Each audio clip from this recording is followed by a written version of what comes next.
Isso não é para você anotar, por favor, só para você ler, tá certo?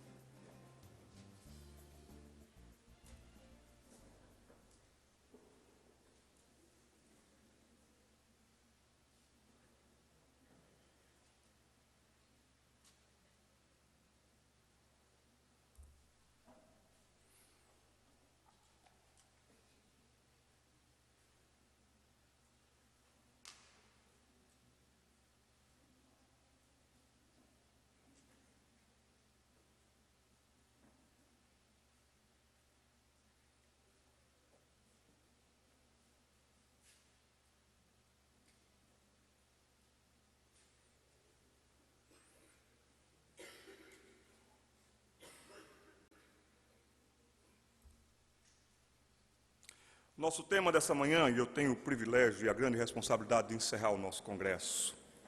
Que grande responsabilidade. Eu, não aguentando esse peso, pedi para o pastor Gilson orar ali comigo, porque é de grande responsabilidade. Eu só queria pedir aos meus irmãos presbiterianos, respeitando todas as demais queridas denominações aqui, se vocês quiserem participar conosco, são bem-vindos. Quando terminarmos aqui, antes de subirmos para o almoço, eu queria ter uma conversa aqui ao lado, neste sol invernal, tão gostoso, aqui com todos os jovens presbiterianos presentes, tá certo? Então você que é presbiteriano, os pastores, nós vamos dar uma saidinha aqui ao lado, depois que terminar tudo aqui, depois que o pastor Gilson cantar o tríplice amém, aí vocês vão sair aqui para o lado, tá bom? Nós precisamos conversar um pouco. Da mesma forma, nós vamos lendo o texto e nós vamos estudando o texto para que a gente ganhe tempo. Jovem, não tropece aqui. Você recebeu tantas informações. Eu diria para você, você foi um privilegiado por Deus.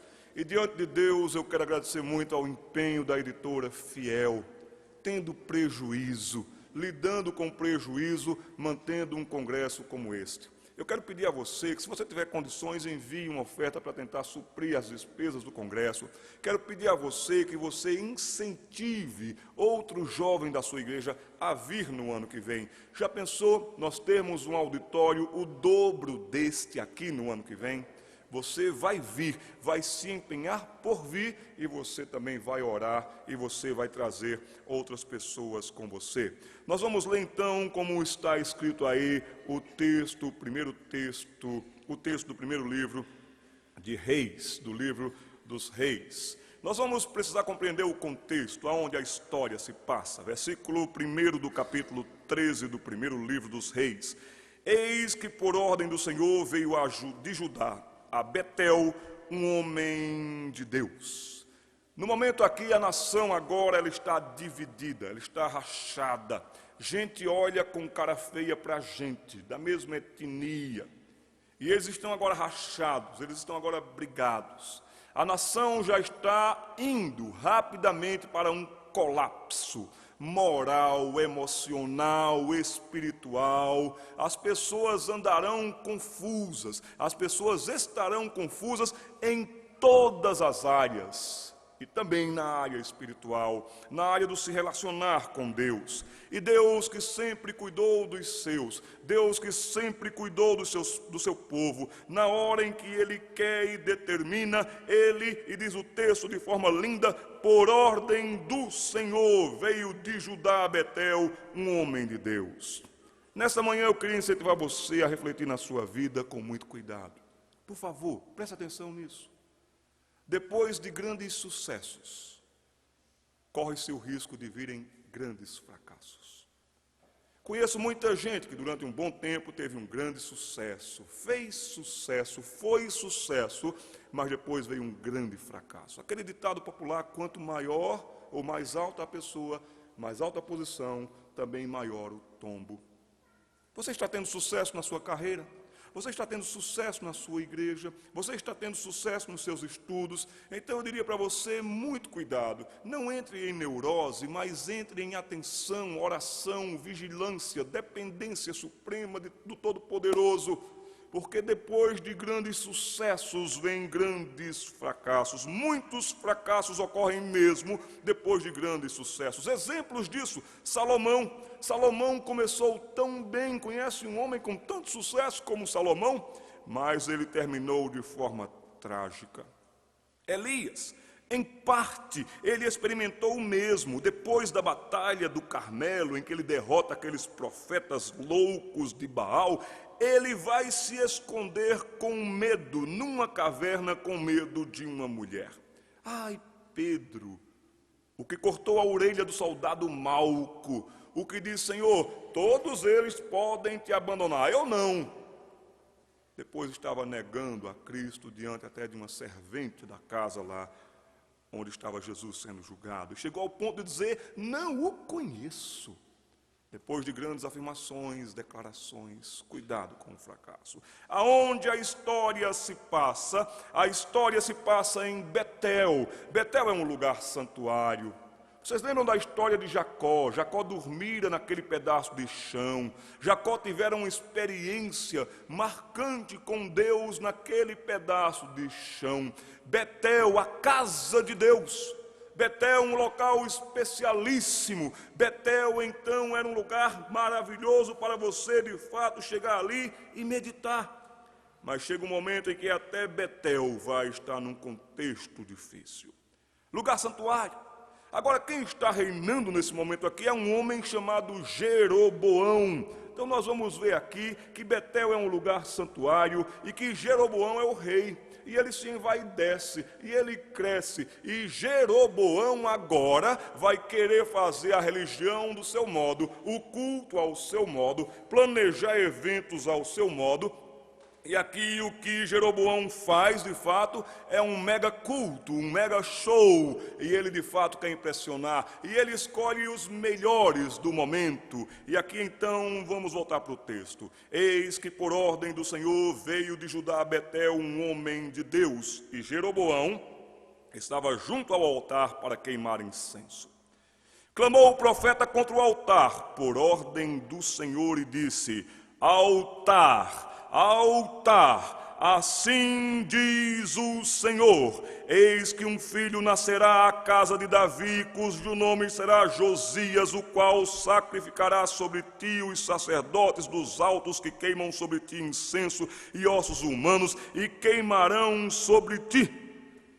Deu naquele mesmo dia um sinal dizendo: este é o sinal de que o Senhor falou. Eis que o altar se fenderá e se derramará a cinza que há sobre ele. Tendo o rei ouvido as palavras do homem de Deus que clamara contra o altar de Betel, a Jeroboão estendeu a sua mão de sobre o altar, dizendo: prendei-o. Mas a mão que estendera contra o homem de Deus secou, e não podia recolher. O altar se fendeu e a cinza se derramou do altar, segundo o sinal que o homem de Deus apontara por ordem do Senhor. Então agora assustado, então agora transtornado, então disse o rei ao homem de Deus: implora a favor do Senhor teu Deus. Está vendo, gente, que é o Deus do profeta, não é o Deus dele, não. Implora ao Senhor teu Deus e ora por mim, para que eu possa recolher a mão.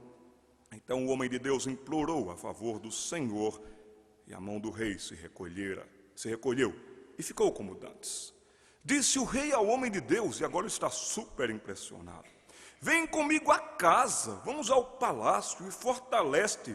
Eu vou oferecer o melhor banquete para você, e eu até te recompensarei. Eu te darei ouro, pratas, coisas maiores até. Vem comigo, fortalece-te, e eu te recompensarei. Verso 8, porém o homem de Deus disse ao rei: ainda que me desses metade da tua casa, não iria contigo, nem comeria pão, nem beberia água neste lugar. Porque assim me ordenou o Senhor, pela sua palavra, dizendo: não comerás pão, nem beberás água, e não voltarás pelo caminho por onde foste. E se foi por outro caminho, e não voltou pelo caminho por onde viera a Betel. Sucesso. Todos nós queremos ter sucesso. Eu desejo que você seja um rapaz bem-sucedido. no que você fizer e for. Eu desejo, moça, que você tenha bastante sucesso na sua profissão. E até nesse sentido e nesse contexto, eu desejo muito sucesso para você daqui a um ano, quando você voltar à conferência.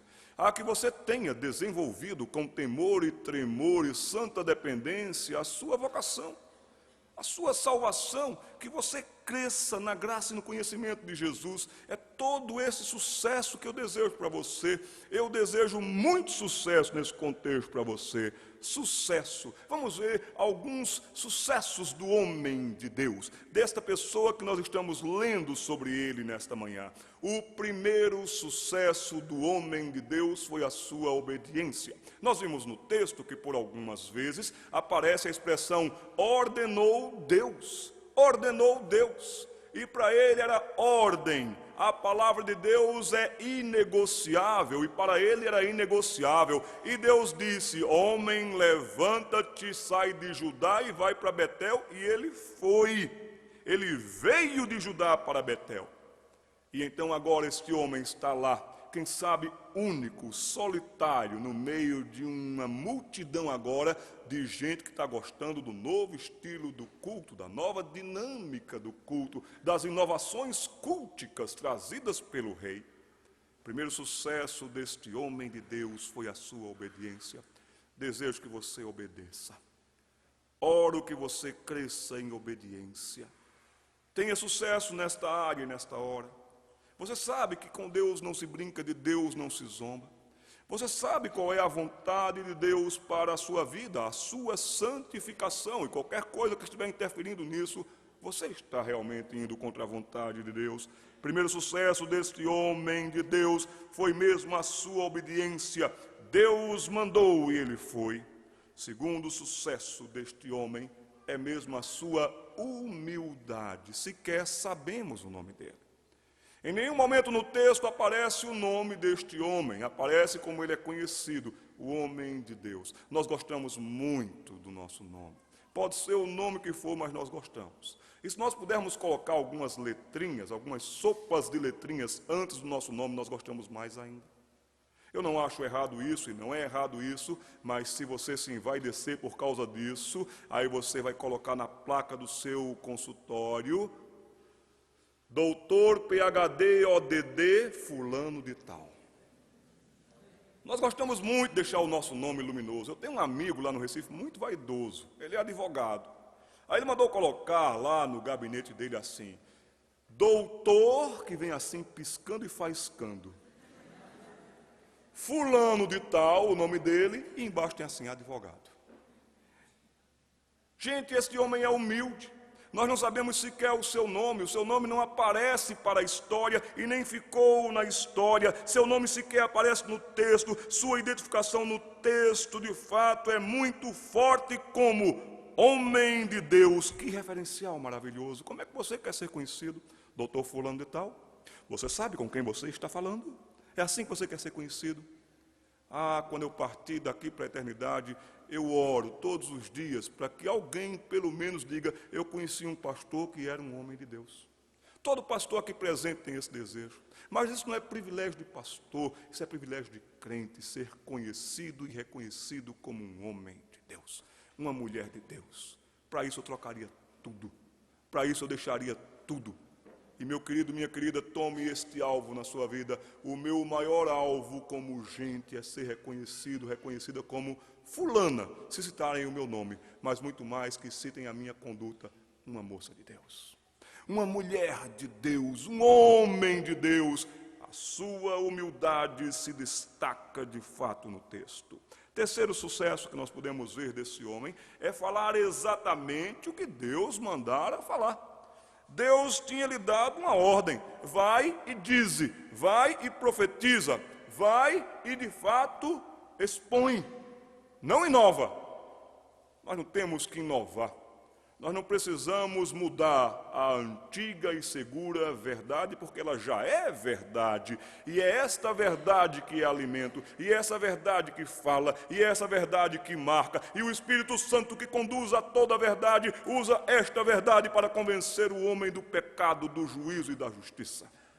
É esta verdade. Seja autêntico, seja verdadeiro. Nenhum outro evangelho, não há outro evangelho. E ainda que venha um anjo do céu e fale outra coisa que vá além do que está escrito na palavra de Deus, seja isso maldição, maldito, anátema. Esse homem fala exatamente o que Deus mandara ele falar. Que grande sucesso! Falar exatamente o que Deus disse. Destaca-se então aqui a sua fidelidade à ordem, à palavra de Deus. Esse profeta falou o tempo todo o que Deus mandou falar. Não inventou mensagens, maquiou mensagens, não descontextualizou promessas do Senhor, não procurou diminuir o impacto da palavra de Deus ou procurou negociar seus pronunciamentos santos. Isso o levou ao quarto sucesso: fazer sinais e prodígios. Deus, na sua soberana vontade, quis que ele, naquele momento, fizesse sinais e prodígios. Sinais e prodígios não dependem do homem, não dependem da plateia, depende de Deus. E Deus, naquele momento, quis que assim acontecesse. O rei todo vaidoso já estende a sua mão e diz: prendam este homem. E a mão do rei seca, e a mão do rei endurece, e o rei não consegue movimentar, e agora o rei está assustadíssimo com o que vira e com o que lhe acontecera, e ele tentava recolher a mão, o rei não conseguia. E ele tentava, e agora ele está aflito, e ele tenta sequer colocar a mão no bolso, mas não consegue. Ele fez sinais e prodígios. O altar se fendeu com a palavra dele, derramou cinza. A mão do rei ficou dura. Esta, de fato, é uma diferença fundamental entre o falso e o verdadeiro. O falso não se sustenta. Os magos do Egito fizeram grande coisa, fizeram cobra igual, mas ali não se sustenta. Simão o mágico também tentou fazer algumas coisas, até tentou negociar o Espírito Santo. Tem os seguidores de Simão o mágico por aí até hoje. Também não se sustenta. Foi chamado realmente até de filho do diabo, como que. Queridos irmãos, também Ananias, está lá em Jeremias capítulo 28, um falso profeta que teve a arrogância de contrariar o que Jeremias está dizendo. Vale a pena você marcar aí ao lado Jeremias 28 e meditar nisso. A prepotência, a presunção e a arrogância de Ananias contra Jeremias é grande. E esses vêm com uma empáfia, e esses vêm com volume, e esses vêm com produção. E agora Jeremias dizia: a Babilônia vai vir e vai destroçar tudo. Não é assim não.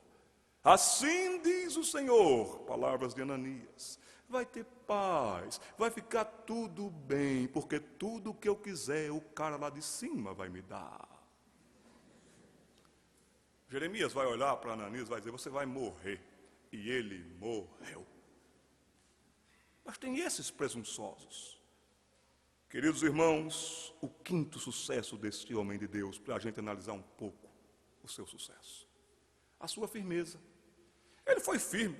O rei, quando restaurada a mão, o rei ficou tão impressionado que o rei fez duas propostas que eu diria para vocês, muito pastor aqui não aguentaria nesse Brasil, muita gente gostaria de ficar amiga do poder, se pudesse descolar um mensalão, descolaria. E agora o rei faz uma proposta impressionante, versículo 8, olha, versículo 7, vem, eu vou te dar comida. Você conheceu no texto que esse homem não havia comido.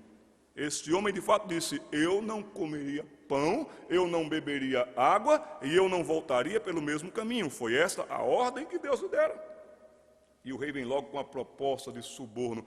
Quanta gente de Deus já caiu em suborno. Quanta gente de Deus já negociou a verdade. Quanta gente de Deus não tem moral sequer para tratar de disciplina eclesiástica santa e corretiva, visando o bem do rebanho, porque se comprometeu dentro da igreja. Porque alguém disse: vem, eu te fortalecerei e te recompensarei. E o rei faz uma proposta, mas este homem é firme. Verso 8, olhe comigo. Ainda que me desses metade da tua casa, do teu palácio, de tudo que tu tens, não iria contigo, nem comeria pão, nem beberia água neste lugar. Não. Firmeza. Que homem firme, que homem de sucesso. Então, qual foi o seu fracasso? Por favor, jovem, por favor, moça, rapaz, não tropece aqui. Fatores que foram combinando para o fracasso, para a queda daquele que um dia fora conhecido e ficara conhecido como um homem de Deus. Porque esse homem de Deus falhou. Aí eu lhe imploro, eu rogo a você que você preste atenção nisso. Aquele que pensa estar de pé, veja que não caia. Cuidado para você não tropeçar em você mesmo, nós somos pecadores. Primeiro fator que combinou para o seu fracasso foi que ele estava com fome. Vamos continuar vendo o texto, versículo 11. Morava em Betel um profeta velho. Atenção aqui, viu, gente? Não é só porque se é velho que é homem bom. Às vezes a gente olha para uma pessoa com cães, com cabelinhos brancos, e diz, ai que bondade em pessoa, ai que ternura, ai que gente boa. É nada, é mais pecador ainda, teve mais tempo de pecado que você. Meu irmão estava no Rio de Janeiro uma vez, e ele chegou e logo teve um tumulto lá, um tumulto, e meu irmão também, brasileiro, curioso, foi ver que tumulto era aquele. Tinham pegado um cheira-colo, um menino de rua que tinha roubado a bolsa de uma pessoa, e ele correu na direção que tinha 3 policiais. Aí os policiais cataram aquele moleque, deitaram aquele moleque, e um policial chegou a colocar o seu coturno, aquele pezão pesado, no pescoço do garoto, no chão quente. Coitado do garoto, estava até tremendo, não era de frio, era de calor. E aquela multidão, dá uma surra nele, lincha, não sei o que e tal. E meu irmão, olhando aquela situação, chega uma velhinha doce, cândida, que velhinha maravilhosa, com aqueles óculosinhos assim de olho de gato. Aquela velhinha chega e o pessoal até faz, com licença. E ela agora está aqui, a cabeça do menino está aqui e o policial está aqui. E aquela velhinha dá um conselho maravilhoso para o policial. Que velhinha amorosa. Seu policial, dá um tiro na cabeça dele agora. Não é porque é velho que é bom, viu, gente? Não é porque chega aquela pessoa dizendo, eu tenho mais experiência. Quando aquela mulher foi flagrada em adultério e trazida à presença de Jesus, e vocês conhecem a história, e Jesus dizia que ele estivesse em pecado, desça a pedrada, jogue pedra. E vai dizer o texto sagrado em João 8, uma coisa linda. Acusados pela consciência, a começar dos mais velhos, foram se retirando um a um. Não é porque se é velho que se é bom. Uma pessoa boa. João 8, 9, que é o texto que eu citei agora, de acusados pela própria consciência, os mais velhos começaram a se ausentar. Aqui no versículo 11 de 1 Reis 13, havia em Betel um profeta velho. Vieram os seus filhos e lhe contaram tudo o que o homem de Deus fizera aquele dia em Betel. As palavras que dissera ao rei, contaram-nas a seu pai. Perguntou-lhe o pai, por que caminho se foi? Mostraram seus filhos o caminho por onde fora o homem de Deus que viera de Judá. Então disse a seus filhos, albardai-me um jumento. Albardaram-lhe, prepararam-lhe um jumento, e ele montou. E se foi após o homem de Deus. E achando-o sentado debaixo de um carvalho, lhe disse, és tu o homem de Deus que vieste de Judá? Ele respondeu, eu mesmo. Que convicção bonita. Eu mesmo. Então lhe disse, vem comigo para casa e come pão. Porém ele disse, não posso voltar contigo, nem entrarei contigo, nem comerei pão, nem beberei água contigo neste lugar, porque me foi dito pela palavra do Senhor, ali não comerás pão, nem beberás água, nem voltarás pelo caminho por que foste. Tornou-lhe ele, o profeta velho, também eu sou profeta, rapaz. Eu sou profeta como tu. E um anjo me falou por ordem do Senhor, dizendo, faze-o voltar contigo à tua casa, para que coma pão e beba água. Porém, mentiu-lhe. Então voltou com ele, e comeu pão em sua casa, e bebeu água. Estando eles à mesa, veio a palavra do Senhor ao profeta que o tinha feito voltar. E clamou ao homem de Deus que viera de Judá, dizendo, Assim diz o Senhor: porquanto foste rebelde à palavra do Senhor e não guardaste o mandamento que o Senhor teu Deus te mandara, antes voltaste e comeste pão e bebeste água no lugar de que eu te dissera: não comerás pão, nem beberás água, o teu cadáver não entrará no sepulcro de teus pais. Depois de o profeta, a quem ele fizera voltar, haver comido pão e bebido água, abardou para ele o jumento. Foi-se, pois, e um leão o encontrou no caminho e o matou. O seu cadáver estava tirado no caminho, e o jumento e o leão parados junto ao cadáver. Por que esse homem falhou? Acredito que ele estava com fome. Provavelmente estava viajando a pé. Talvez estivesse viajando há dias. Havia uma necessidade física. Um dos grandes problemas para uma pessoa de Deus é quando chega a necessidade física. E quando esta fica mesmo latente. Isso pode vir a ser motivo de fracasso.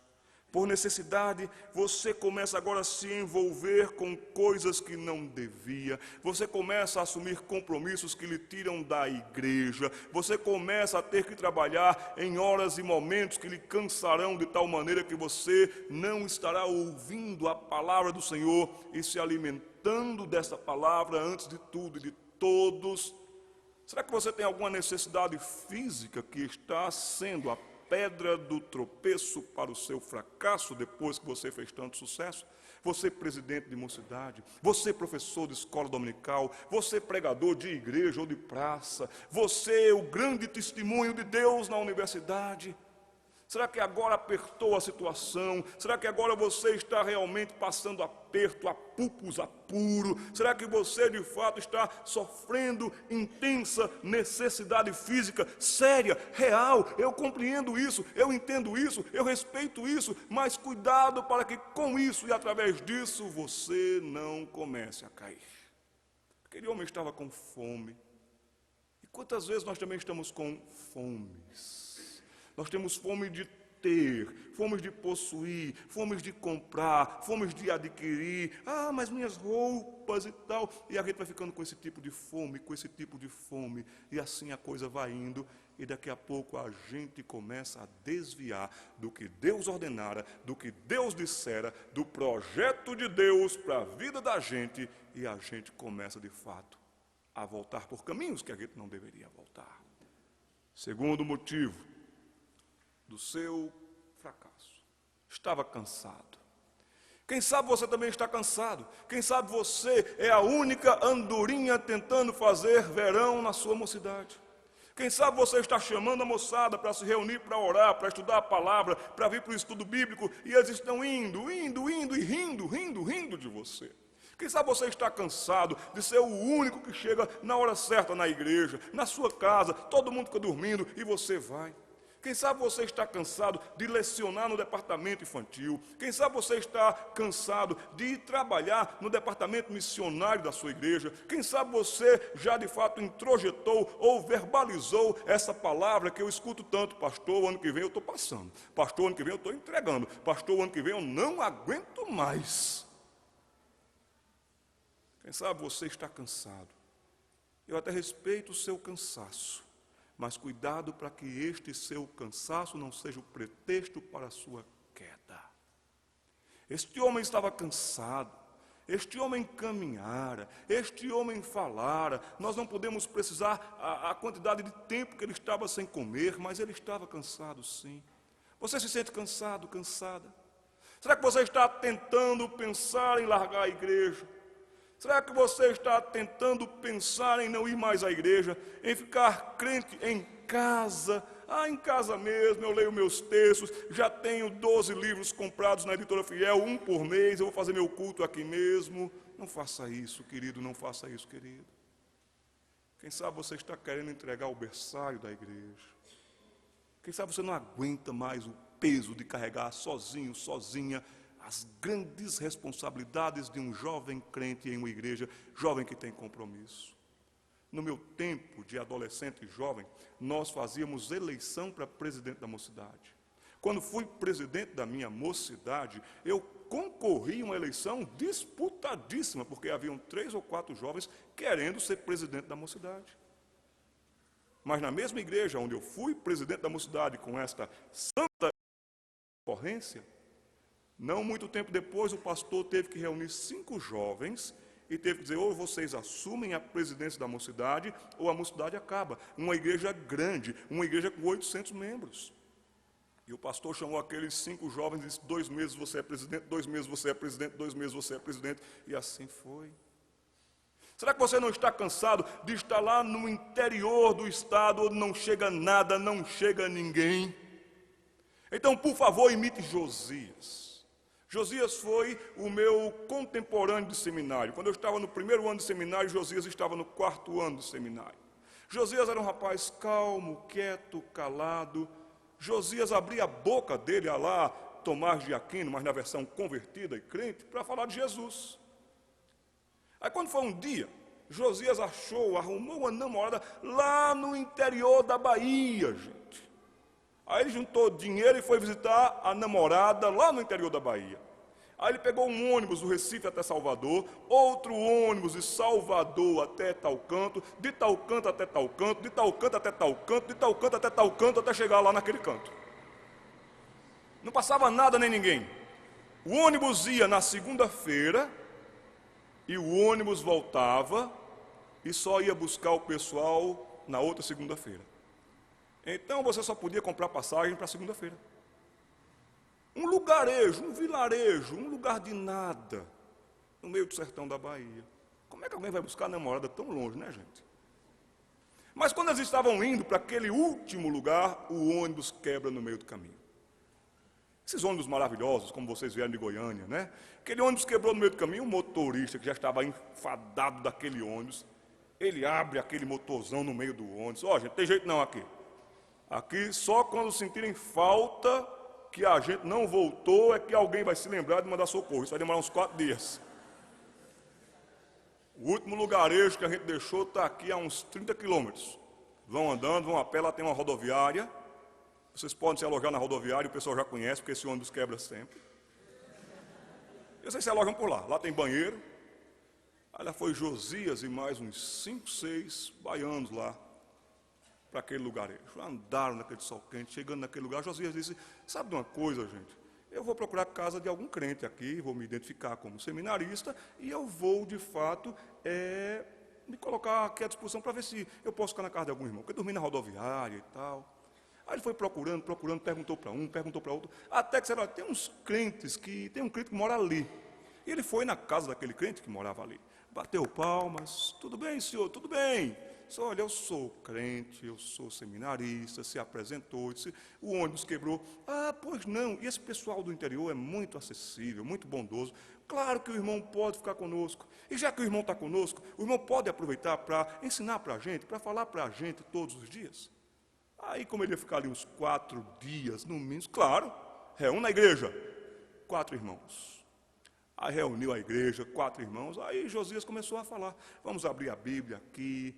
Aí eles não sabiam ler direito, essas questões todas, e Josias começava a falar para eles. Mas Josias começou a notar que as colocações deles, as opiniões deles e as dúvidas deles eram terríveis, terríveis mesmo. E Josias disse, o que está acontecendo aqui com vocês? Não, a gente aprendeu assim. A gente aprendeu que Jesus não é Deus. A gente aprendeu que Jesus não é de fato divino, que Jesus foi um anjo que foi evoluindo. Aí Josias parou e disse, mas gente, de onde vocês aprenderam isso? Era uma igreja batista que tinha chegado lá naquele lugar, mas que também não tinha mais voltado para aquele lugar. Aprendemos com o professor da escola dominical. Aí o professor da escola dominical disse para o Josias, olha, eu tenho um parente meu lá na capital que de vez em quando manda um material de estudo bíblico para a gente. E é desse material que eu tiro as lições para a escola bíblica dominical. Josias disse, me mostra o material. Revista A Sentinela das Testemunhas de Jeová. Josias não foi mais para a casa da namorada, ficou ali. Voltaram às aulas e a gente, cadê Josias? Cadê Josias? Como ele era um homem muito piedoso e santo, nós ficamos em dúvida se ele tinha sido morto ou se ele tinha sido arrebatado. Cadê Josias? Passou um mês na Bahia ensinando aquele povo. Voltou e teve que correr atrás das matérias e tudo. Está vendo que ainda tem gente de Deus que ama a Deus e ama o povo de Deus? Será que você está cansado? Não canse, meu irmão. Descanso é eterno lá. Aqui é luta. Aqui é batalha. E Henrietta Mears já disse, a vida cristã é como andar de bicicleta. Se você parar, você cai. Terceiro motivo. Será que esse homem não estava carente de aplauso, de reconhecimento? Gente, esse homem fizeram uma coisa extraordinária. Este homem tiveram uma coragem ímpar. Este homem tiveram uma ousadia que ficou para a história. Este homem teve uma obediência que de fato ficou marcada para a gente. Este homem chegou a desafiar o rei, correndo o risco de morrer. E este homem fala para o rei e também fala com o rei coisas que ninguém fala com um rei. E então este homem diz, este homem faz, o altar se quebra, a cinza cai. E esse homem menospreza qualquer tentativa de suborno real. Esse homem podia olhar assim e dizer, gente, eu fiz muita coisa. Quem na minha época e no meu contexto fez o que eu estou fazendo? Quem sabe você também está assim, como que carente de aplauso, de reconhecimento. Pastor, só eu, pastor, que estou na UMP, que estou na União de Jovens, trabalhando, batalhando, e ninguém reconhece, é só pancada, pancada, pancada. Ainda bem que você está vivo para levar pancada, gente. Será que você não está carente de um afago? Será que você não está carente de que alguém lá na frente da igreja diga, queremos agradecer pela vida de irmão fulano e fulana, maravilhosos, ótimos. Aí você, agora eu continuo. Ou então eu não vou 2 domingos para eles sentirem a minha falta. Para eu ficar assim em casa, sabe, esperando o telefonema. Aí eles vão ligar para mim. Aí vão pedir, volta amor, volta. Quem sabe você está carente de aplauso. Podia ser que esse homem estivesse carente de aplauso. Mas uma história que começou tão bonita. Uma história de grande sucesso foi também a mesma história de um grande fracasso. Isso levou à morte o homem de Deus. Este morreu fisicamente, mas eu lido com gente por esse Brasil que parece que está morta, como aqueles animaizinhos lá de Atibaia, com os olhos abertos, mas na dinâmica e prática, mortos. Gente que já fez muito, gente que já pregou muito, gente que já fez acontecer muita coisa boa e bonita para a glória de Deus, mas que ou por fome, ou por cansaço, ou por aplauso, caiu e agora não faz nada mais, nada menos do que vir à igreja quando vem cabisbaixo, desanimado. Quem sabe a vida de oração está na UTI, quem sabe a vida com Deus de fato está toda quebrada e arrebentada. Tem muita gente boa de batalha, que hoje não consegue nem levantar a cabeça. O maior pecado, se a gente pudesse medir, o maior pecado daquele homem de Deus, sabe qual foi?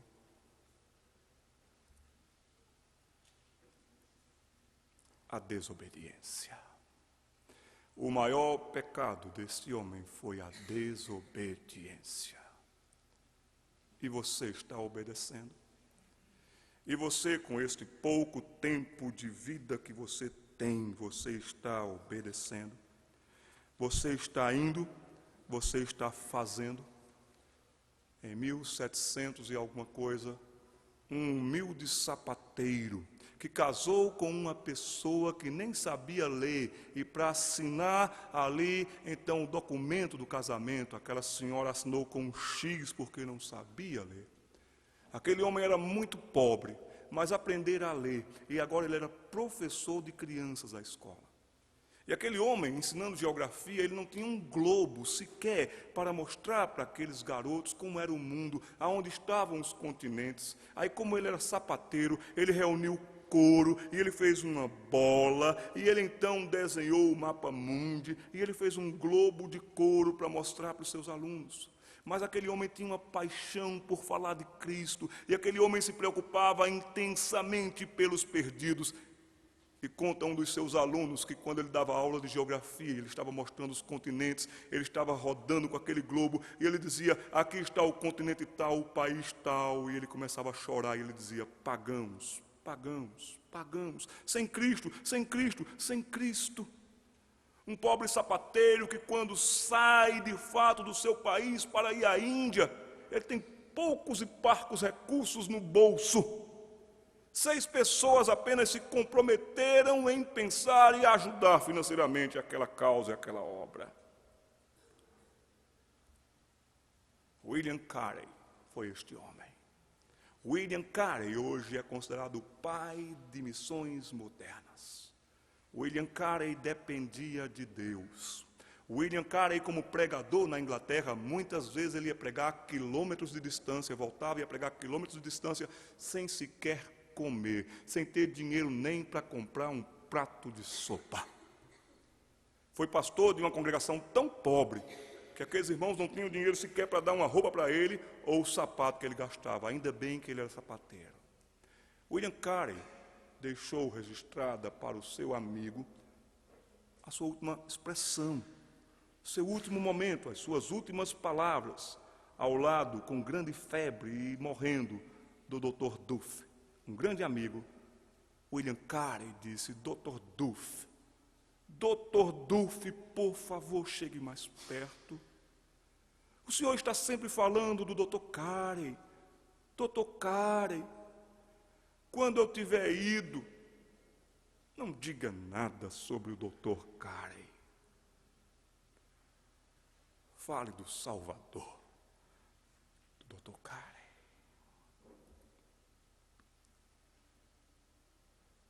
Aonde estão aqueles que obedecerão e seguirão na obediência?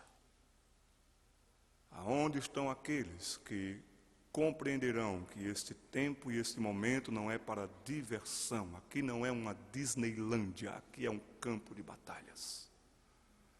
Aonde estão aqueles que antes de qualquer coisa dobram os seus joelhos e oram? Aonde estão aqueles e aquelas que dirão, Senhor, a qualquer hora e em qualquer lugar, mesmo que venha ficar 12 anos numa prisão úmida, sob um frio intenso, eu te obedecerei. Que o Senhor lhe abençoe e lhe guarde. Que o Senhor lhe conforte, lhe ajude e faça resplandecer sobre você o seu rosto. E que o Senhor lhe dê a paz. O maior pecado de um homem e de uma mulher de Deus é a desobediência. E a desobediência é filha primogênita do orgulho. Vamos curvar nossas cabeças.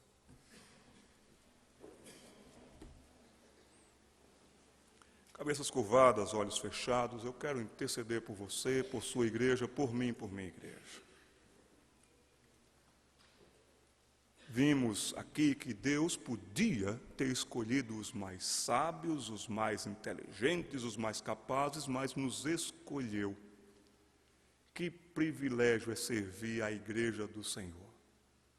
Quando eu olho, às vezes, para as igrejas da minha denominação, eu quero correr e voltar para aquele cobertor, me esconder lá embaixo. Quando eu vejo que homens são capazes de fazer dentro da igreja, eu muito me entristeço. Mas quando eu olho para aquele local que eu vou entrando, aquele templo físico, com aquelas pessoas, gente que eu posso tocar, com seus problemas, dúvidas, dores, complicações, mas quando eu entendo que ali é um povo que foi comprado pelo sangue de Jesus, aquilo me anima tanto. Aí eu digo, Senhor, essa igreja aqui, nesse lugar, é sua, e o Senhor sabe, ou no macron ou no micron, aonde essa igreja está e como está. Usa-me. Senhor meu Deus, Senhor nosso Deus, Todo-Poderoso, Criador dos céus e da terra, que pensou em nós antes da fundação do mundo e teve misericórdia, compaixão de nós e com amor eterno nos amou. Ó Deus, que nós nunca percamos esta linda ação do Senhor de vista, que nós nunca nos confundamos dentro de nós, conosco e com os outros. Ah, Deus, quando eu olho para o lado, para a gente dentro da igreja, eu fico decepcionado. Quando eu olho para dentro de mim, eu fico frustrado. Mas quando eu olho para Jesus, eu fico reanimado. É Ele o autor e consumador da minha fé. É Ele quem vai adiante de mim, quem me sustenta e quem me guarda. É Ele quem me dá forças. Se falo o que falo, e se esses meus irmãos falam o que falam, é por causa do Santo que habita em nós. Se fazemos o que fazemos, somos o que somos, conquistamos o que conquistamos, tudo veio por graça. Que possamos viver com esta consciência linda, profunda e dinâmica, para que os outros vejam Cristo em nós, a esperança da glória, e para que nós estejamos sempre preparados, em obediência, para responder a todo aquele que pedir razão da esperança que há em nós. Quando vamos nos dispersar, a nossa esperança é que o Senhor vai conosco e com cada um. O Senhor abençoará a partida para o estado do Rio de Janeiro, para o estado de Goiás, para o estado mesmo aqui de São Paulo, para o estado da Bahia, de Pernambuco. O Senhor cuidará da sua igreja e sempre conduzirá a sua igreja em triunfo. O triunfo de Deus. E a nossa alegria é poder trabalhar servilmente e de forma obediente neste momento que se chama hoje. Abençoe as uniões de mocidades aqui representadas. E levante homens e mulheres jovens que só temam uma coisa: desobedecer ao Senhor. Em nome de Jesus.